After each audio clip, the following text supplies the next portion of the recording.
All right. Let's not get too ahead. Hello, everyone. I'm not your last speaker, but the last one from Census. My name is Mayumi Brewster, and I am also with the Economic Management Division that Jerry and Stephen is with. And today I'm going to talk to you all about the Automated Commercial Environment Export Reports. I'm not going to touch on the import reports, but if we do have importers or some of your clients are importers, there are some features that you can use on the export side that you can also use on the import side. So I'll make sure I point that out when I go throughout the presentation.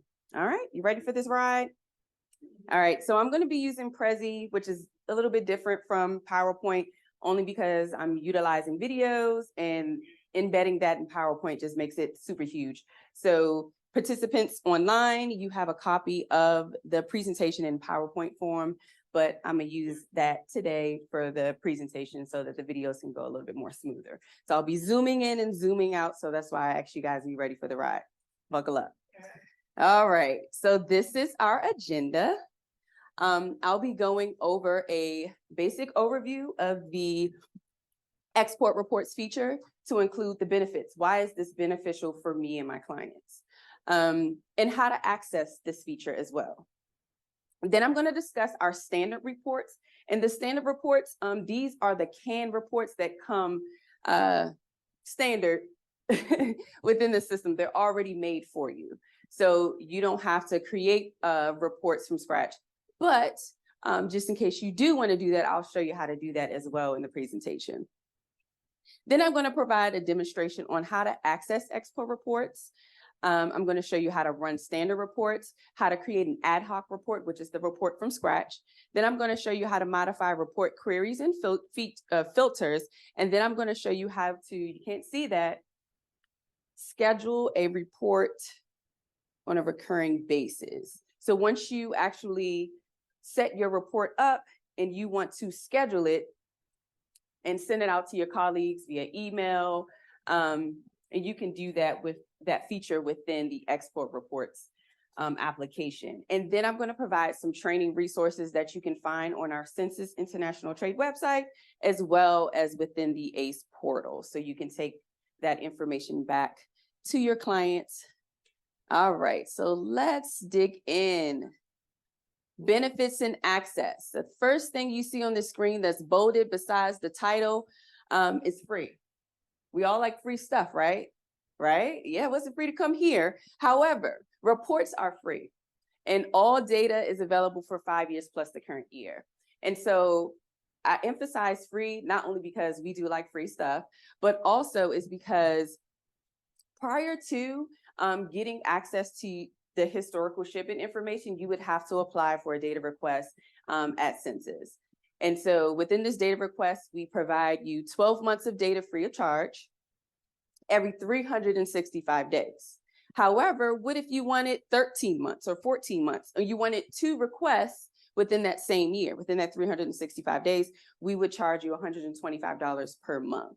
So given that this is free and you don't have to request that information through Census, you can just go into the ACE account or have your client go into the ACE account and get access to this report, which is the export reports feature.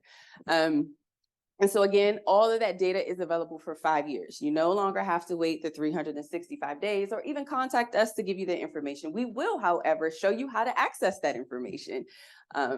So yes, and moving on to scheduling reports with customizable features, I'll show you how to do that in the demonstration. But 2 of the things I want to point out is adding the late file indicator to the reports, as well as utilizing the reports to manage your license activity. So the late file indicator is an indicator that you can put on the report. So let's say you have clients that don't file on their own behalf, but you have authorized agents that file, or freight forwarders that file on their behalf. And they want to ensure that this information was done correctly and on time. So they could run this report to ensure that the authorized agent or freight forwarder is doing that information. So that's why the late file indicator is one of my favorite features within the automated commercial environment. Also, managing your license activity. I thought that was a really cool feature as well. I do have a demonstration at the end or towards the end of the presentation where I actually build a report to show you how to manage that. So if you want to screenshot it, take a picture of it, or you also have a picture of the slides, you'll be able to see how I utilize that report, which is an ad hoc report. So it's a report you're creating from scratch.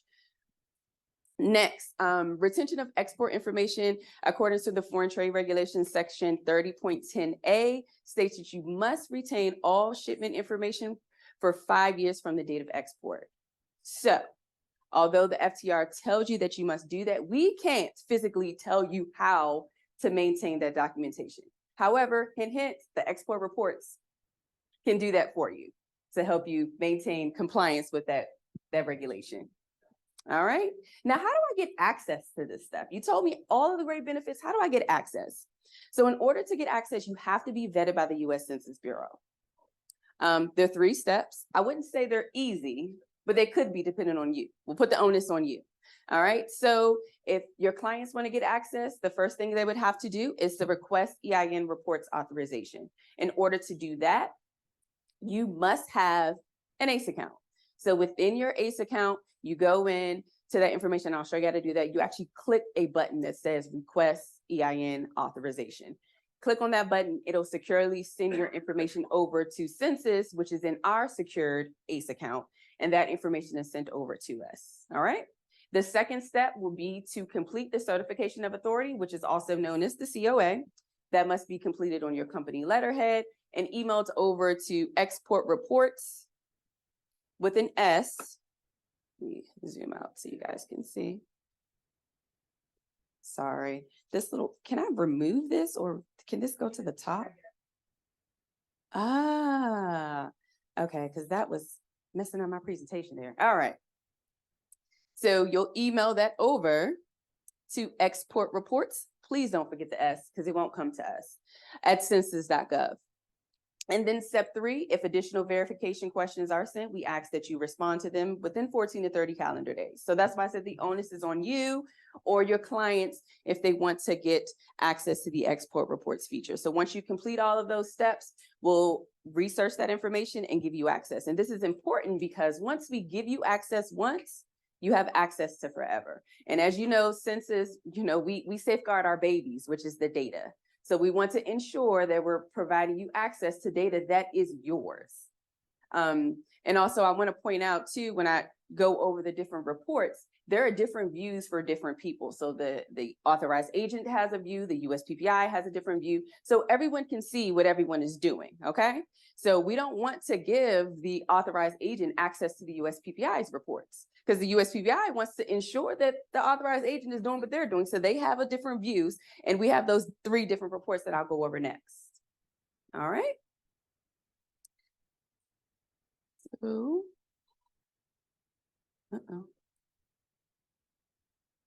did it die on me? Oh no. Okay, there we go. All right, let's move on to the standard reports. Now, remember in the beginning of the agenda, I explained that there's 3 types of canned or standard reports. Here they are. We have the AES 201, which is the filer transactions report. These reports are requested by the filer and shows all export transactions where the filer's company is listed as the filing party. So if you or your clients self-file, they will have data within this report. All right. So these are the data elements. I think there are about 26 that come standard to this report. You can, however, add or omit additional data elements to this report as well. And I'll have an example of that later on in the presentation. All right, next we have the AES 202, which is the USPPI transactions report. And these are reports requested by the USPPI and shows all export transactions filed on behalf of the USPPI.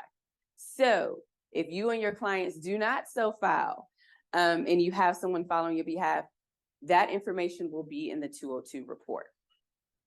All right, so I did want to say a little side note for this. The 202, we did notice there's a few little hiccups where they're showing some of the routed transactions, which they shouldn't, because that will be 203, which I'll talk about next. So there is a quick fix for this where you'll add that routed indicator to your report. Is it routed yes, routed no? So if you add that to the 202 report, it'll filter out those routed transactions out of that report. All right. And so the 202 and the 201 has identical data elements, but you can also add and omit additional elements to this report as well. And last but certainly not least, the AS203 USPPI agent filed routed transactions report. And these show all routed transactions filed on behalf of the USPPI. Now, as you can see with these data elements, not as many as the 201 and 202, given that these are the routed transactions. So these are the data elements that you could view information to. However, I did want to point out it's the filer name, export date, and ITN, which are these three elements here. These were recently added, well, not recently, April of 2017. Prior to that update, this report was just basically a 5-year dump of information. So wasn't as conducive without those additional elements that was added. We agreed it was added. And so now you have that, the 203 report. All right. Any questions thus far? Yes. If you have manifest confidentiality, does that limit any of these data elements pulling on your report? That's a good question. So the question was, for those of you online, if you have manifest reports. No, manifest confidentiality. Manifest confidentiality. Yeah, does that limit any of your data elements that you're pulling? That's a Jerry Horner question. If you're not familiar with that, you can write into the U.S. Customs Service and have your name removed from the manifest that is published by peers publicly. This is completely different. So we make sure that the confidentiality that is written in the foreign trade regulation only provides the companies what they are authorized to see, but this has nothing to do with the manifest confidentiality. Thanks for the assist, Jerry. All right, any more questions? All right, so let's move on to accessing the system. Stephen went over how to log in, so I won't go over that. However, if you remember this screen, you'll enter in your email and password. And I've also provided the URL on the slide as well. So once the username and password has been entered, you'll have access to this screen. I'll move this down. So I want you to see the top part. So as you can see, there's tabs at the top: home, inbox, accounts. You won't have access to the inbox tab because this is from our census account, but you will have a home tab, an accounts tab, and so forth. So let's get logged in here.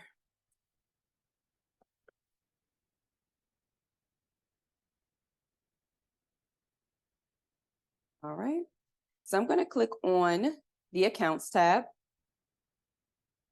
and then I'm going to select account type, which would be exporter, and click go. And the task selected will be reports, and then I'm going to hit launch reports. And then we will land on the ACE Reports homepage. Did we all catch that? All righty. All right, so we're still in the ACE Reports homepage.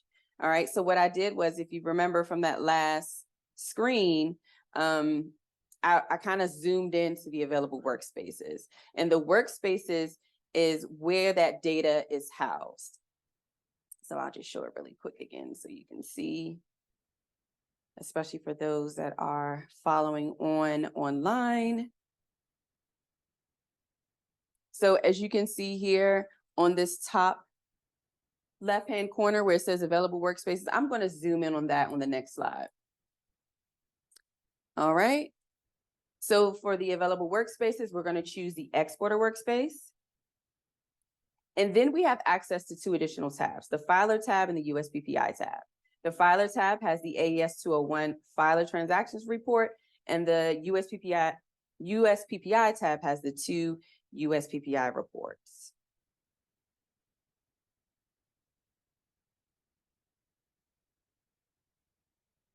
All right, so we're going to run the AES 201 filer transactions report. We're going to click on the filer tab, double click on AES 201 filer transaction, which I have indicated with the big red arrow. And then the prompts dialog box will appear, and that's what I have encased in this big red rectangle. So let's zoom in on the prompt so we can start entering in our parameters. So as you can see, here are the different parameters you can enter in for your report. We have, we're running the report as the filer. We have the export dates, the filing dates, the filer ID number, and the license number. Now, all of this information isn't required. However, I would suggest at least entering in the export date just to kind of drill down on what type of data you're pulling. I do think, I know CBP has told me before, if you want to pull 10 years of data at one time, you absolutely can. However, I wouldn't suggest that. It may take a little while, but months or maybe a year at a time is suggested. Filer ID, that's if you or your clients have multiple EINs, so you want to put that information, drill down, you only want to see the report for this particular EIN, you can do that there as well. And then if you have a license number associated that you want to look up, you can put that in. So let's start entering in some of our parameters for this 201 report. We're running the report as the filer. The export date I put in for February 1st through February 28th of 2023. So I want to pull all transactions that was exported between all of February, that was filed between February 3rd and February 4th. So you can enter in the parameters on the left-hand side, or you can choose the calendar function, which I have here towards the right, which is this little calendar thing with the orange circle on top. You can choose that and choose the date manually and click OK. And this is what your report will look like. So as you can see, we have the export dates here, February 1st through the 28th, as well as the filing dates, February 3rd through the 4th. I did redact some of these because this was an actual report. However, if you scroll all the way over to the far right, you'll see the 26 data elements that came standard to this report. This is just a screen capture of what the report would look like. So once your report is run, you can send this report to your colleagues or to yourself. All right, so now that we know how to create a report, a canned report, a standard report that was already built for us, I'm going to actually show you how to build a report from scratch with the ad hoc report. And this is where we're actually adding in those data elements ourselves. As you can see with the 201, 202, and 203, those reports, those data elements was already built in for us.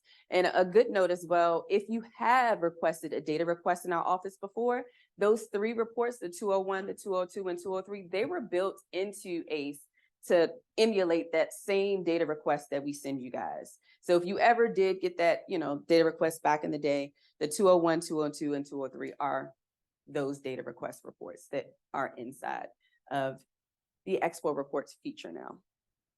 So now let's say you want to get a little jazzy and you want to create a report from scratch. We're back at the reports, ACE reports homepage. So remember kind of how I zoomed in onto those available workspaces here. If you look down at the bottom, you'll see two different buttons. We have one for create ad hoc report and the other one for view ACE reports training resources. As you may have guessed, we're going to click on create ad hoc report. And so now you'll see the create ad hoc report dialog box. There's a couple things that we have to enter.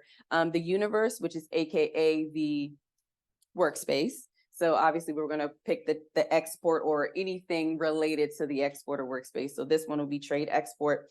The report name and description, as you can see, are optional fields. However, we'll be putting a name in there. And can anyone guess what we're going to build a report? I kind of mentioned it earlier.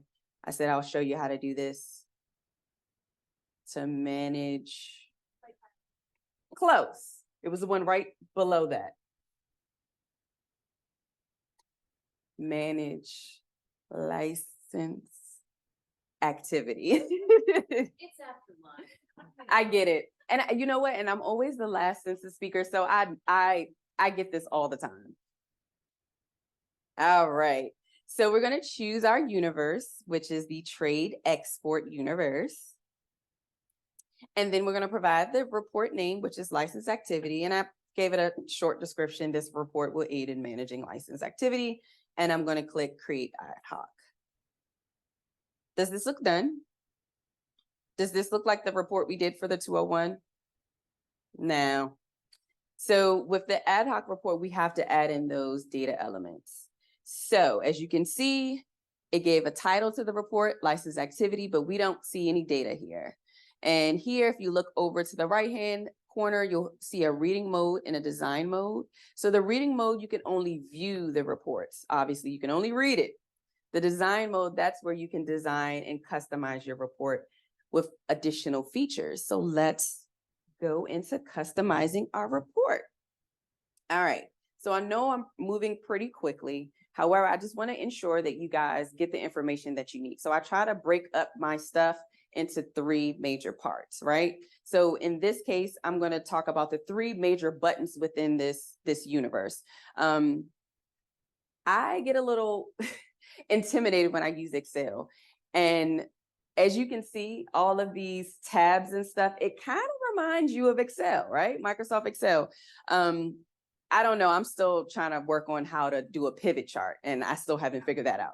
So if you can remember 3 buttons, you'll be pros at utilizing this system, and you can go back and help your clients on getting their export reports. All right. So the first button is this button here.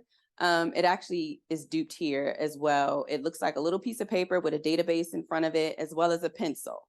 So this one on this side, I've indicated with the big red arrow, and I've highlighted in yellow. It's called the Edit Data Providers button. So we're going to click on that. And then we're moving on to modifying report queries and filters. But I did want to go back just 1 second. So when we click on design mode, that is when you have access to those additional tabs. In reading mode, you won't see none of this. In reading mode, it looks like this. That's it. All right. So I did want to point out, you do want to double click on design mode to get access to those additional options so that you can modify your report. All right. So now that we clicked on edit data providers, this is the query panel, and this is what I like to call my control central to customization. So in the first box, you see the results object. That is where I took that screen capture of those 26 data elements that came standard to the 201 and 202 report. So this was already built for you. As you can see, there's port of export code there. The system defaults to allowing at least 1 data element there.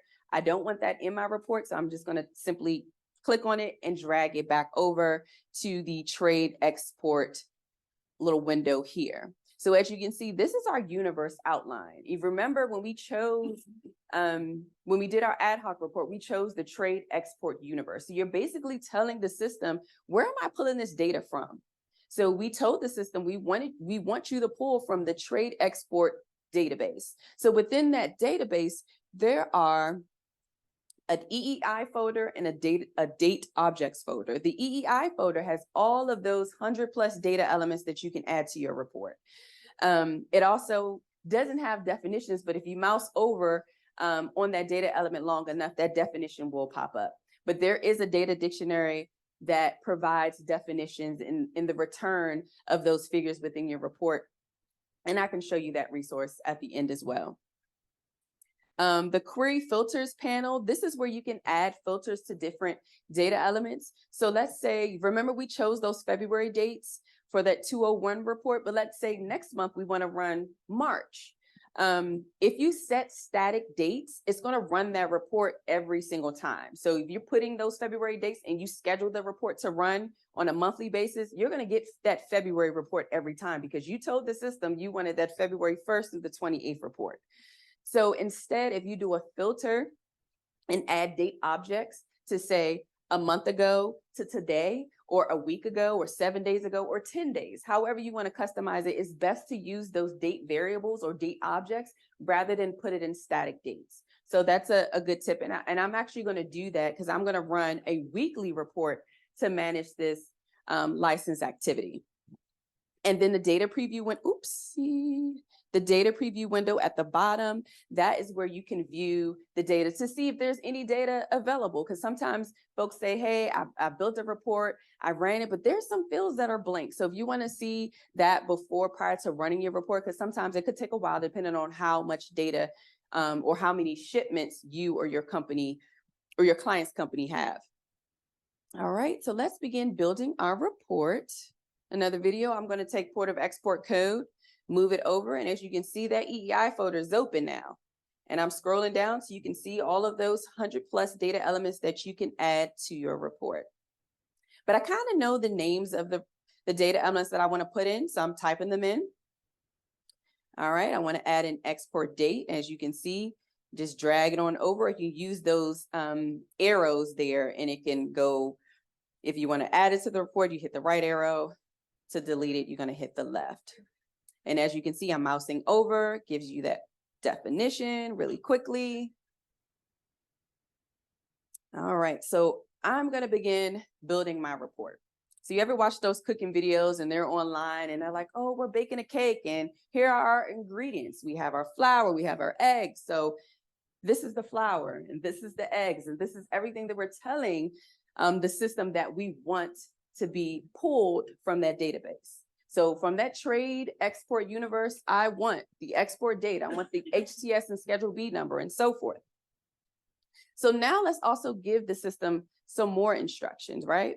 And you ever see when they do the cooking show and they're like, okay, they see you're mixing everything and then they go on commercial break and they say, oh, the cake is done, right? The cake comes out the oven. This is the cake coming out the oven without the icing, all right? So I went ahead and added all the data elements that I thought would be conducive in helping you manage your license activity. If you don't agree, it's okay. You can make it your own. But if you do agree, it's a great resource and you can take it back and show your clients. So I added the export date, HTS Schedule B number, shipment value, country of ultimate destination code, and so forth. And that's all in the results object pane, all right? So now what I want to do, since I want to run this report on a weekly basis, I didn't enter in any dates. Like before you saw me enter in those February dates. Now I want to run on a weekly basis. So let's add in a filter to the export date. And remember, we're going to use date objects or date variables and not static dates. So you're just going to drag export date down to the query filter. And in list, I want to do between. So it could be between two dates, but we're not going to do static dates. We're actually going to do date objects. So for the weekly report, we're going to do 7 days ago and hit OK. And then the other object will be today. So every time the report runs, it'll run on current system time for 7 days ago to today whenever you ask that report or tell the system that you want that report ran. And so once you save your changes, you can go ahead and apply them and run your report. So my motto is to work smarter, not harder, right? So if you're running a weekly report and let's say you did put in static dates, you would have to go in every week into the system to change those dates. That's not working smarter, that's actually working harder. So if you do this, you'll take care of that. And then you can schedule your report to run and send it to yourself, send it to your colleagues, and you're just getting your report as you sleep. I would suggest though, if you do schedule the report, it's a great feature because you can schedule it to run at like 2, 3 o'clock in the morning when the West Coast isn't online and they bog up the system or something earlier in the day. But if you're scheduling, you're not waiting around for a report to keep running. All right, so now that we've added in our data element, does the report look done? No. All right, so before I introduce the second question, or the second button rather, let me ask you guys a question to see you guys are paying attention. 3 standard reports. Can anyone tell me what those are? You look like you want to answer. AES 201, 202, and 203. What's your name? Chad. Thank you, Chad. Chad said it's the AES 201, the AES 202, and the AES 203. Good job, Chad. Chad has been paying attention. Be like Chad. All right. Do I have any Chad Juniors in here? Next question. All right. Can you tell me the 3 steps to get access to the export reports feature? Uh-oh. EIN, Yes. the letter certifying. Yes. And if there's verification required. And what's your name? Rebecca. Rebecca, you're amazing. Be like Rebecca and Chad. Rebecca said EIN, which is request EIN authorization. That's within ACE. The second step is the certification, which she also said, which is the certification of authority on your company letterhead and emailed over to us. And the third step, if additional verification questions are sent, we ask that you respond within, did it? Because that's a good one. Respond within how many calendar days? It was a range. You got it? What's your name? Janelle, Chad, and Rebecca are amazing. Between 14 and 30 calendar days. The reason why I asked that, because a lot of people ask, well, how long does this process take? It depends on you and your clients. If you say, hey, I want access, and then you wait 2 months to send us the information that we need, then it's going to take 2 months. All right. So moving on to our unfinished report. And then I also want to introduce button number 2. So I told you I'm splitting everything up in 3s. So we're already on 2. So that means we're more than halfway there. All right, button number 2. As you can see here, I have my little pointer here. And my cursor is on there as well for those of you that are online. It looks like a piece of paper with 3 geometric shapes on it. And this button is the available objects button. Available objects. So the first one was the edit data providers. This second one is the available objects.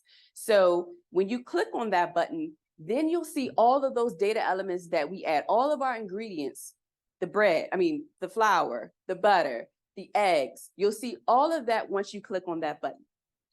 So here, what we're doing is, once we told the system what we want pulled from the trade export universe, here is where we're telling the system how we want that information displayed in our report. Okay? So you got to kind of tell the system what you want done. I know, it's a computer. They should know, right? So you're going to see me click on the available objects button, but you'll also see me like sporadically choosing them. But what I'm doing is I'm actually holding down the control key and I'm clicking the data elements in the order that I want them to appear in my report. I know it has to be aesthetically pleasing. Okay.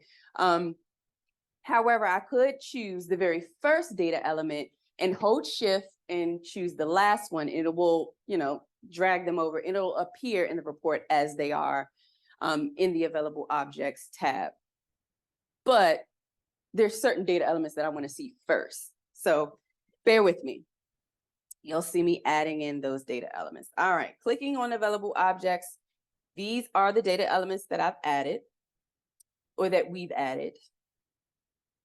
And then I am holding down the control key and I'm clicking them in the order that I want them to appear. And then I drag them over.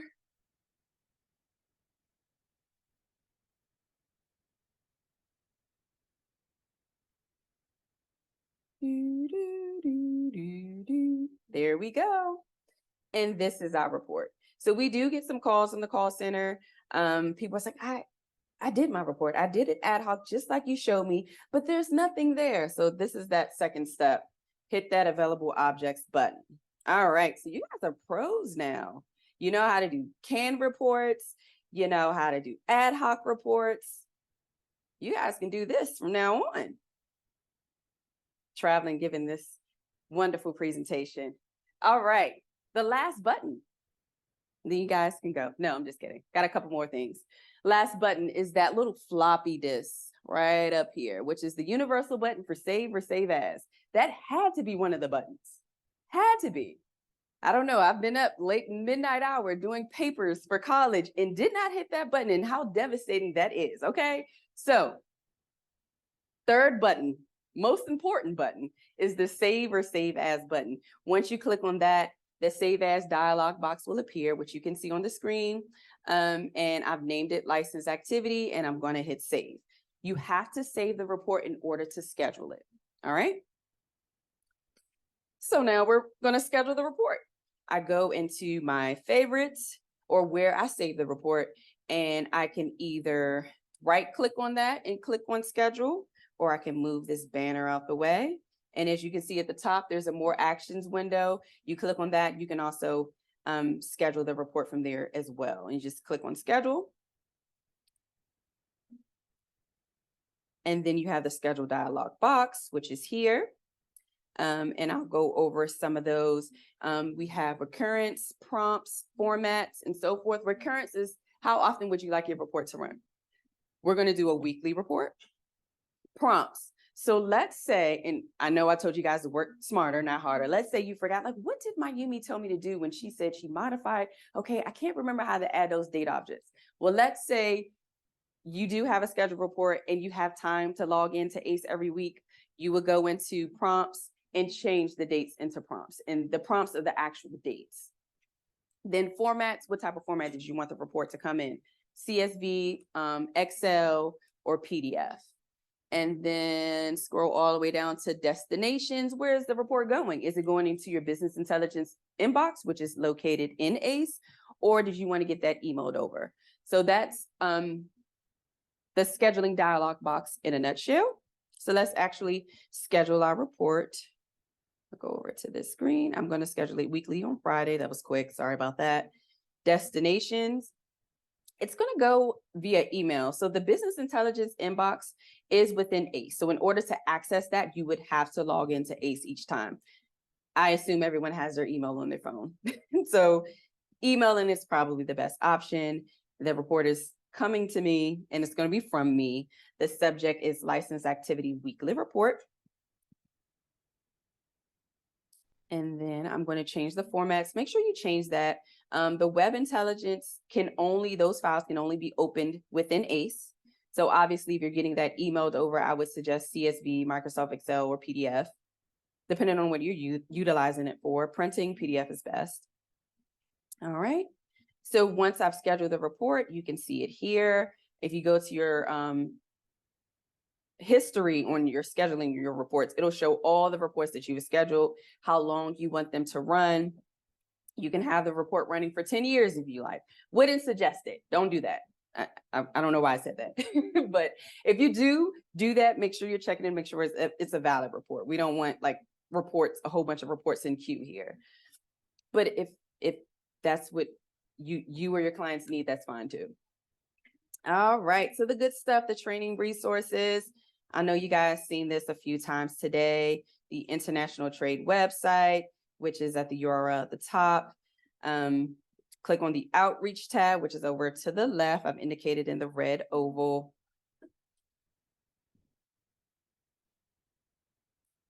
And then the outreach tab, we have archived webinars. If you want to look at some of the stuff we kind of went over today, we have a few of that information already pre-recorded. We also offer some of these in English and in Spanish, and I have indicated those there. So the export classification and the AES direct demonstration that Stephen and Patrick did today is available in Spanish as well. You can find these at the URL on the slide as well.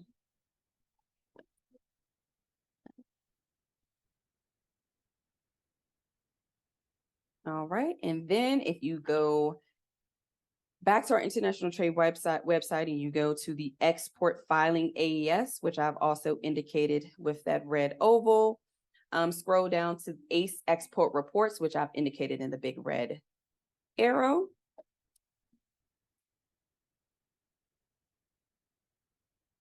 And there, once you click on ACE reports, you'll find all of the pertinent information on ACE reports, meaning how can I get an account? So if you want to send your clients there, if they don't have an ACE account, information on getting vetted, all of that information is there that I kind of went over. And then also within the ACE portal, if you look down at the bottom where it says view ACE reports training resources that I've indicated in the red rectangle, there you will find the data dictionary that I talked to you about that has the 100+ data elements and their definitions. You'll also have the ACE Reports user guide that provides all of the technical information, the Java applet, what type of browser you should have to run this application. I would suggest Chrome. And I think Edge as well. And then also the training videos, which is super important. That's here. As you can see in the middle, these are topic specific. So if you don't want to go and look at a 2-hour-long webinar and you couldn't remember how Mayumi run a standard report, all right, that's video 5. So they're about 2 minutes long, and it's going to show you that specific topic only. So if you didn't remember how to create an ad hoc report, video 10. If you didn't remember how to modify a query filter, video 9. All right. So those resources are available within ACE as well as on CBP's website. So I've also added that URL on that slide too. And last but certainly not least, if you need to get in contact with us as far as general questions about the vetting process, getting access to export reports or any outreach activities, where will the Census Bureau be presenting at next, you can reach out to my branch, which is the Data Using and Trade Outreach branch. I have put our contact information there. You've seen that number a few times. We're option 5. And then export reports, do not forget the S. And then if you have any technical questions about your ACE account or reports, you can contact CBP's account service desk. I provided their number there. Please choose option 1, then option 2. You can also email them at ace.support@cbp.dhs.gov. And here is my personal contact information. If you have any questions for me regarding, hey, I have a client that tried to get vetted, can you give me a status on that? Feel free to reach out to me or anyone on our team, and we'll get back to you. Are there any questions? Yes. One more, the AES. Hey, 1 second. Let me, for the people at home. Sorry, I'm trying to project. So with the AES 201, I believe that was more of the USPPI specific report. I'm a forwarder, so we're a filer for. Are we able to pull using the EIN from someone who we're filing for to go pull the AES 201 for them specifically, or can we only see what we actually filed? You can only see what you filed. Okay. Thank you. So what you can do is when you put in that information, once you get access, you see everything in your 201. It will be in your 201. You can drill down on, well, no, because it'll be associated to your EIN only. So yeah, you will pull the 201. Any additional questions? Do we have any online, Stephen?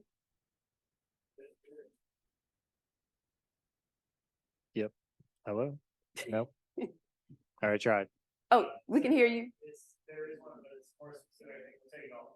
Okay, I do have a question. sure. All right, so we have forwarders that do filing for us also for Okay. routed exports. And we have to chase them down. I mean, months after the shipments left. So a report like this could help us in getting that ITN number. Absolutely. But, okay. So in the report though, like you said, we can build it to see what we need to see. the Correct. 12 elements or whatever. Correct. Now, I would suggest utilizing the CAN report. So if you don't want to create an ad hoc report from scratch, you could utilize that CAN report and go into design mode and delete or add additional data elements. So it's kind of, most of the 201s and 202 has the meat of the stuff that you do need to see. So if there are additional data elements that you want to see, I would add those or customize the 201 or 202 that's already built for you. So although it's built for you, doesn't mean you can't customize it. And I can't suggest that. I'll leave that one alone. Any additional questions? Oh, you guys were easy. Mayumi, I have one for you. No, Jerry's up. Yes.